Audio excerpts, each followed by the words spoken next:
Esta não é apenas mais uma história bíblica esquecida. É sobre uma mulher que salvou um povo inteiro e foi apagada da memória coletiva.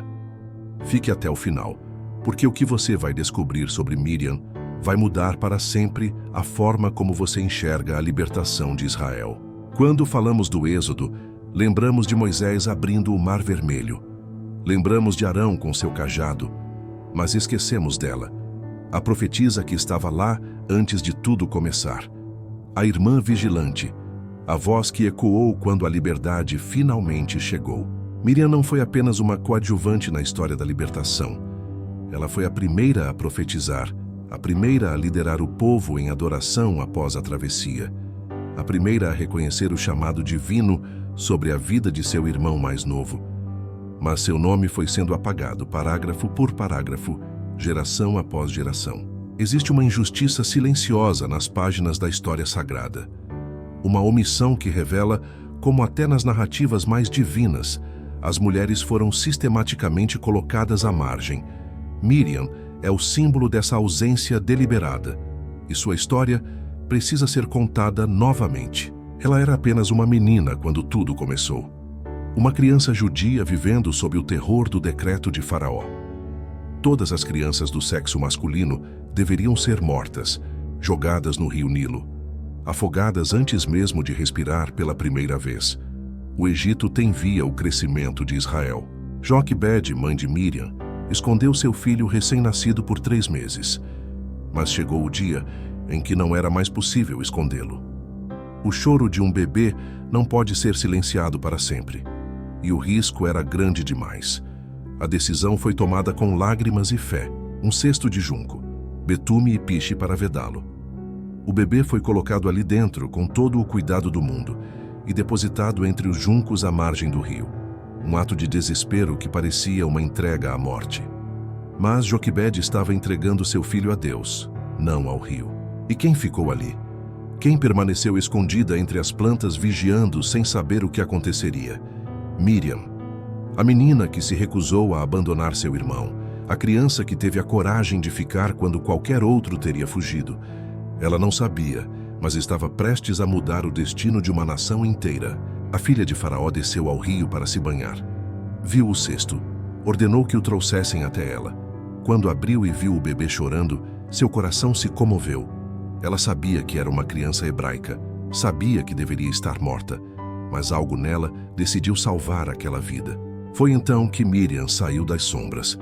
Com uma coragem que só pode vir do próprio Deus, a menina se aproximou da princesa egípcia, ofereceu ajuda, sugeriu que buscasse uma ama hebraica para amamentar a criança. E a princesa concordou. Miriam correu e trouxe a própria mãe. Joquebede foi paga para cuidar do próprio filho.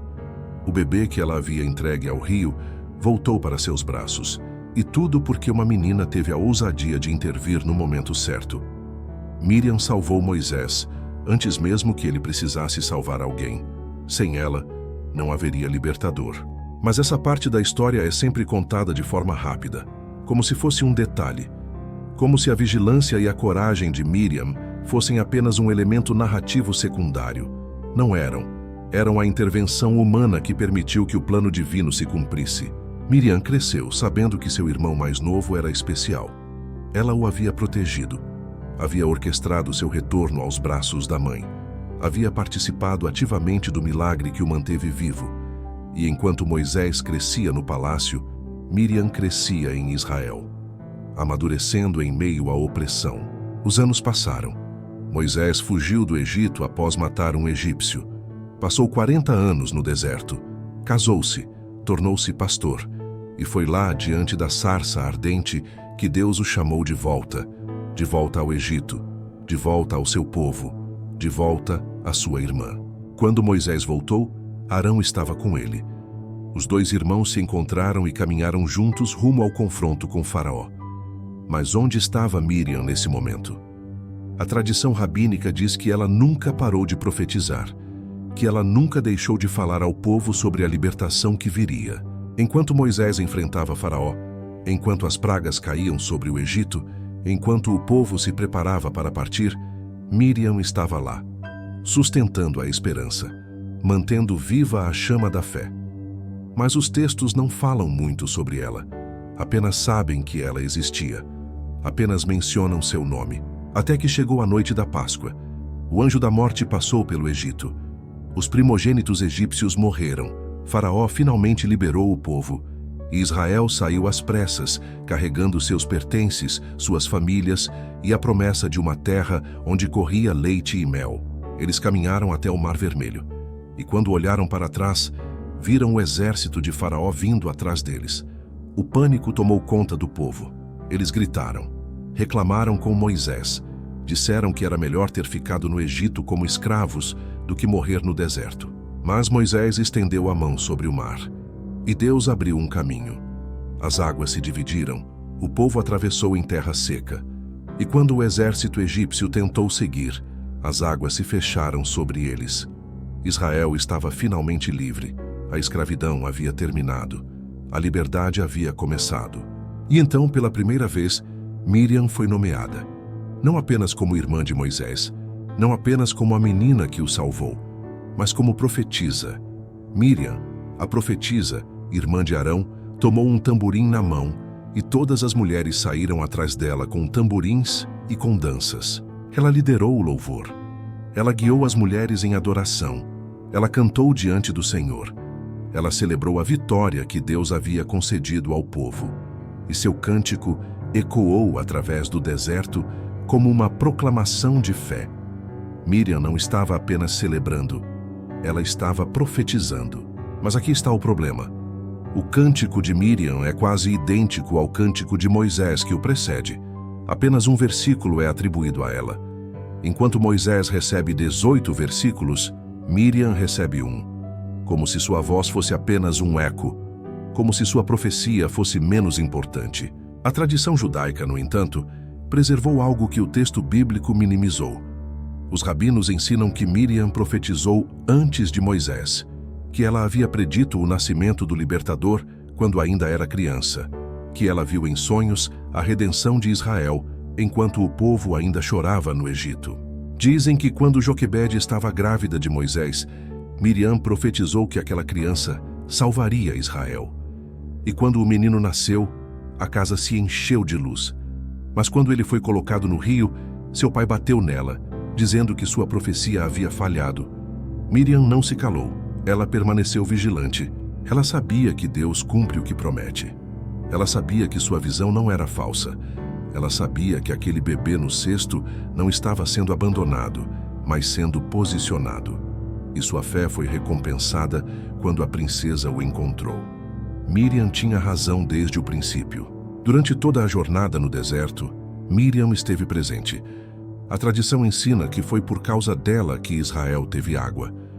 Um poço milagroso seguia o povo aonde quer que fossem, e esse poço era chamado de Poço de Miriam. Enquanto ela viveu, o povo nunca teve sede. Mas então veio o episódio que manchou sua memória. Miriam e Arão falaram contra Moisés por causa da mulher cuxita com quem ele havia se casado. Eles questionaram sua liderança. Disseram que Deus também falava por meio deles. E Deus ouviu. Deus desceu na coluna de nuvem e chamou os três. Defendeu Moisés diante deles. E quando a nuvem se retirou, Miriam estava leprosa. Sua pele estava branca como a neve. O castigo havia caído sobre ela. Mas não sobre Arão, apenas sobre ela. Por que só ela foi punida? Porque o homem que falou as mesmas palavras saiu ileso enquanto a mulher foi humilhada publicamente? A injustiça é gritante. E embora Moisés tenha intercedido por ela, embora Deus a tenha curado após 7 dias, a marca daquela punição permaneceu. Miriam ficou fora do acampamento por 7 dias, e o povo não seguiu viagem até que ela voltasse. Isso mostra o quanto ela era amada, o quanto sua presença importava. O povo esperou por ela, mas depois disso, seu nome quase desaparece do texto, como se ela tivesse sido silenciada. Ela morre no deserto de Zin, e o texto diz apenas isso. Miriam morreu ali e foi sepultada. Não há cerimônia, não há discurso, não há lamento nacional como houve por Moisés e Arão. Apenas uma frase, e logo em seguida o texto diz que não havia água. O poço havia secado. A conexão é clara. Quando Miriam morreu, a água acabou. Sua presença sustentava o povo de uma forma que eles nem percebiam. E quando ela partiu, a ausência foi sentida imediatamente.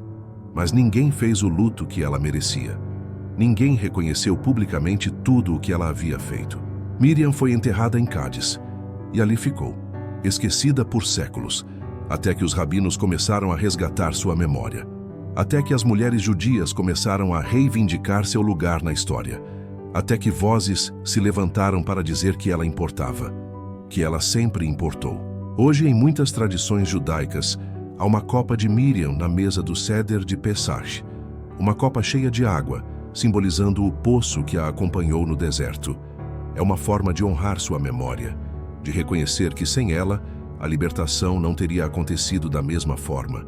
Miriam nos ensina que a liderança feminina sempre existiu, mesmo quando foi apagada dos registros, que as mulheres profetizaram, lideraram, salvaram e sustentaram o povo de Deus, mas suas histórias foram reduzidas, minimizadas, esquecidas, e isso precisa ser corrigido. Ela nos ensina que vigiar também é um ato de fé, que permanecer quando todos os outros vão embora é uma forma de resistência, que a coragem, às vezes, se manifesta em uma menina que se recusa a abandonar seu irmão à beira de um rio. Ela nos ensina que liderar o louvor é tão importante quanto abrir o mar, que celebrar a vitória com todo o seu ser é uma forma de profecia, que as mulheres têm o direito de dançar, cantar e proclamar a bondade de Deus sem serem silenciadas. Ela nos ensina que até os justos erram, que até os profetas tropeçam, mas que o erro de uma mulher é punido com mais severidade do que o erro de um homem. E isso não vem de Deus. Isso vem de um sistema que sempre foi injusto com as mulheres. Ela nos ensina que nossa ausência é sentida, mesmo quando ninguém percebe enquanto estamos presentes. Que há pessoas que sustentam comunidades inteiras com sua presença, com suas orações, com sua fé, e quando elas partem, tudo desmorona. Mas elas raramente recebem o reconhecimento que merecem. Miriam não precisava de um título para ser poderosa. Ela não precisava de reconhecimento público para ser essencial. Ela sabia quem era, sabia qual era seu chamado, e cumpriu seu papel até o fim, mesmo quando foi punida injustamente, mesmo quando foi esquecida. E talvez seja exatamente por isso que sua história precisa ser contada de novo, para que as meninas que vigiam, que profetizam, que lideram, que sustentam, saibam que não estão sozinhas, que há uma linhagem de mulheres fortes que vieram antes delas. E Miriam está no topo dessa linhagem. Quantas Miriams existem hoje? Quantas mulheres estão vigiando à margem do rio, protegendo vidas, intervindo nos momentos certos, mas nunca recebendo o crédito? Quantas estão liderando o louvor enquanto outros recebem os aplausos? Quantas estão sustentando comunidades inteiras e ninguém percebe até que elas se vão? A história de Miriam não é apenas sobre o passado. É sobre o presente. É sobre reconhecer o que foi roubado. É sobre restaurar o que foi apagado. É sobre dar voz ao silêncio. É sobre honrar aquelas que sempre estiveram lá, mesmo quando ninguém estava olhando. Se esta história tocou seu coração, se você reconheceu em Miriam a força de alguém que você conhece, ou até mesmo a sua própria força, compartilhe, porque há pessoas que precisam ouvir sobre a profetisa que foi escondida. E talvez, ao ouvi-la, elas se lembrem de que também tem uma história que merece ser contada. Miriam salvou Moisés. Miriam profetizou a libertação. Miriam liderou o povo em adoração. Miriam sustentou Israel com água no deserto. E ainda assim, precisamos lutar para que seu nome seja lembrado. Isso diz mais sobre nós do que sobre ela. Ela não pediu para ser reconhecida. Ela apenas fez o que precisava ser feito. Mas nós temos a responsabilidade de reconhecer, de honrar, de lembrar. Porque quando apagamos as mulheres da história sagrada, perdemos metade da revelação de Deus. Perdemos metade da verdade. Miriam era profetisa antes de Moisés ser libertador. Miriam era líder antes de Arão ser sacerdote. Miriam era voz antes de qualquer um deles abrir a boca. E isso não diminui os homens. Isso apenas coloca as coisas em perspectiva. Isso apenas restaura o equilíbrio. Quando olhamos para a libertação de Israel, precisamos ver 3 nomes: Moisés, Arão e Miriam. Não apenas um, não apenas dois, 3.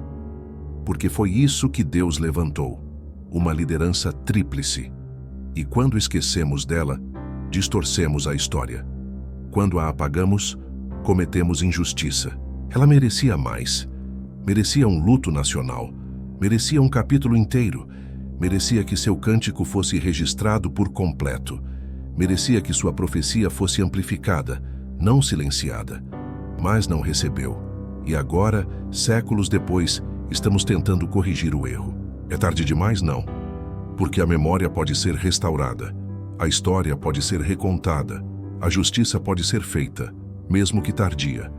E cada vez que falamos o nome de Miriam com reverência, estamos participando dessa restauração. Cada vez que reconhecemos a força de uma mulher que foi apagada, estamos dizendo que isso não vai mais acontecer, que não vamos mais permitir que vozes sejam silenciadas, que não vamos mais aceitar que metade da história seja esquecida. Miriam está entre os juncos até hoje, vigiando, esperando, pronta para intervir no momento certo. Sua presença ainda sustenta aqueles que têm olhos para ver. Seu poço ainda jorra para aqueles que têm sede de justiça. Sua dança ainda ecoa para aqueles que têm coragem de celebrar. Ela não foi esquecida por Deus, apenas por nós. E isso pode mudar, está mudando. A cada história contada, a cada nome pronunciado, a cada reconhecimento dado, Miriam volta a ocupar seu lugar. E com ela, todas as mulheres que foram apagadas também retornam. Não é sobre competir com os homens. É sobre reconhecer que as mulheres sempre estiveram lá, sempre lideraram, sempre profetizaram, sempre salvaram e merecem ser lembradas, não como coadjuvantes, mas como protagonistas de suas próprias histórias. Miriam não precisava de permissão para ser profetisa. Ela simplesmente era, e isso incomodou. Por isso foi punida. Por isso foi silenciada. Por isso foi apagada. Mas a verdade sempre encontra um caminho de volta. E a verdade sobre Miriam está voltando. Ela dançou na margem do mar. E nessa dança havia mais do que celebração. Havia declaração, havia proclamação, havia reivindicação. Miriam estava dizendo ao mundo que as mulheres também têm voz, que as mulheres também lideram, que as mulheres também veem Deus. E Deus permitiu que essa dança fosse registrada. Mesmo que tenha sido minimizada, mesmo que tenha sido resumida a um versículo, foi registrada. E isso significa que não pode ser completamente apagada. Sempre haverá alguém para ler, sempre haverá alguém para perguntar, sempre haverá alguém para recontar. Miriam viveu tempo suficiente para ver o povo livre, para atravessar o mar, para cantar do outro lado, mas não viveu o suficiente para entrar na terra prometida. Assim como Moisés, assim como Arão, a geração da libertação não entrou, mas preparou o caminho. E talvez seja isso que ela sempre foi, aquela que prepara o caminho, aquela que vigia até que o momento certo chegue, aquela que intervém quando ninguém mais pode, aquela que sustenta até que outros possam caminhar, aquela que dança para que outros possam celebrar. Sua vida foi uma preparação constante. Preparou a salvação de Moisés, preparou o povo para a libertação, preparou as mulheres para o louvor, preparou o caminho no deserto com água e preparou o terreno para que outras mulheres também pudessem liderar. Ela não foi perfeita, errou, foi punida, sofreu, mas permaneceu. E isso é o que importa, não a perfeição, mas a permanência, não a ausência de falhas, mas a presença de fé, não o reconhecimento humano, mas a obediência divina. Miriam sabia que Deus a via, e isso era suficiente, mesmo quando os textos a esqueceram, mesmo quando sua história foi reduzida, mesmo quando sua punição foi maior que a dos homens. Ela sabia que Deus a via. E continuou. É isso que as mulheres têm feito por milênios, continuado mesmo sem reconhecimento, permanecido mesmo sem aplausos, sustentado mesmo sem títulos. E Miriam é o símbolo disso. A profetisa que foi escondida, mas que nunca parou de profetizar. Sua voz ainda ecoa. Nas mulheres que lideram cultos, nas meninas que vigiam seus irmãos, nas mães que entregam seus filhos a Deus, nas profetisas que ainda ousam falar, nas dançarinas que celebram com todo o seu ser. Miriam está viva nelas, e enquanto houver mulheres que se recusam a ser silenciadas, Miriam não será esquecida. Enquanto houver quem dance na margem do mar, sua profecia continuará. Enquanto houver quem sustente comunidades com sua presença, seu poço continuará jorrando. Ela não é apenas história. Ela é inspiração, ela é modelo, ela é lembrete. Lembrete de que as mulheres sempre importaram, sempre lideraram, sempre salvaram e sempre vão continuar fazendo isso, reconhecidas ou não. Então, quando você pensar no Êxodo, não pense apenas em Moisés abrindo o mar. Pense em Miriam vigiando o cesto. Pense nela liderando a adoração. Pense nela sustentando o povo com água. Pense nela profetizando antes de qualquer um. Pense nela, porque ela merece ser pensada, merece ser lembrada, merece ser honrada e merece que sua história seja contada por completo, não apenas como a irmã de alguém, mas como a profetisa que ela sempre foi. E se você é mulher e está lendo isso, saiba que você também é Miriam. Você também vigia. Você também intervém. Você também sustenta. Você também profetiza. E sua história também importa. Mesmo quando ninguém está vendo. Mesmo quando ninguém está registrando. Deus vê. E um dia, a história será recontada com justiça. Um dia, todas as Miriams serão reconhecidas. Um dia, nenhuma mulher será apagada. E até que esse dia chegue, continuamos contando, continuamos lembrando, continuamos honrando. Miriam, a profetisa que foi escondida, mas que agora está sendo revelada, não para competir, mas para completar, porque a história sem ela está incompleta, a libertação sem ela está pela metade, e Deus nunca quis que fosse assim. Agora eu pergunto a você, depois de conhecer a história completa de Miriam, como você vai olhar para as mulheres ao seu redor? Você vai ver apenas coadjuvantes ou vai reconhecer as profetisas que sempre estiveram lá, vigiando, sustentando e liderando?